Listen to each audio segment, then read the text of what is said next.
with the gift of making music so true.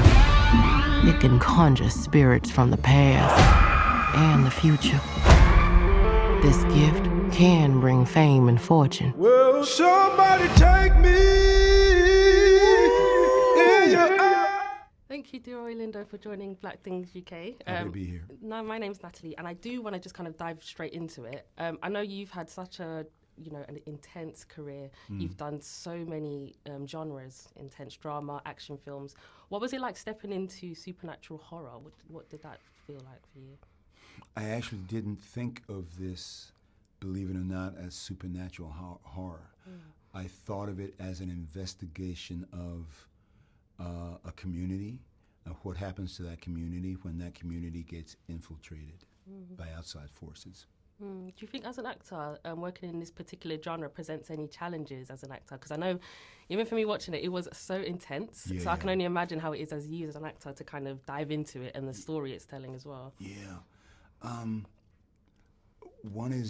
was not aware of the intensity per se. I guess I would say that,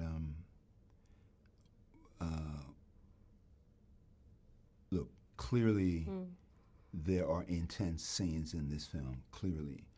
But I think I try to focus on what's going on in this scene and why, and who am I in this scene, what am I doing in this scene and why, as opposed to the intensity of it. Does that make sense? That does, actually. And I'm glad you said that, because even for your character, Delta Slim, I felt like he was such a treasure in moments, because for me, he felt like one of the favourite uncles that you find at family gatherings and parties. You love him or hate him, you know, he's such a memorable character. Good, thank you, I appreciate honestly, that. yeah. So in a sense, because with Delta, what he went through and what he experienced being part of Sinners, what would you say was kind of the memorable part of playing that character, and what did it mean to you particularly? Because you've played him for pretty much a year of filming, isn't it? Yeah, or more. It's interesting, as I'm thinking about your question, and I'm formulating an answer to your question, what occurs to me is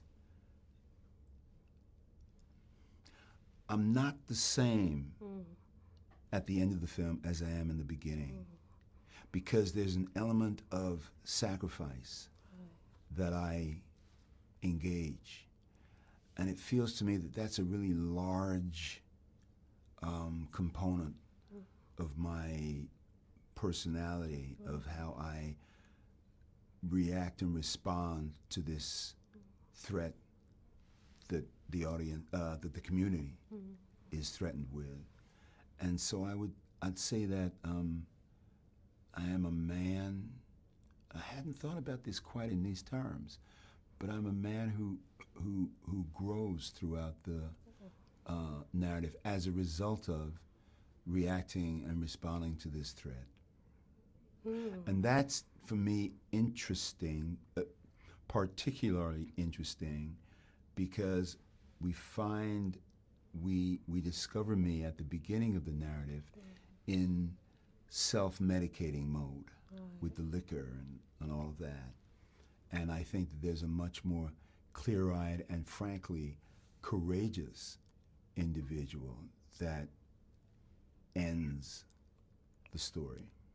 That's beautiful. And I do connect with that a lot. I think he's very much misunderstood at the beginning, but once the film goes along, you do see that progress and you do see why he's such a favourite character. So yeah, kudos to you, Delroy, for that. Thank you. Thank you. Switching gears a little bit, what was it like working with Ryan Coogler, particularly with Sinners? Ryan is very open. He's very generous as a co-worker. Ryan gave me props from day one. Ryan articulated to me his regard for me as an actor, which was, it's funny, it's not an ego boost, it was just an appreciation. And that resulted in the lines of communication being open, and those open lines of communication persisted throughout the working relationship during the time we were working on this film. That's amazing. Well, thank you so much for your time, Delroy. God bless Thank you. you.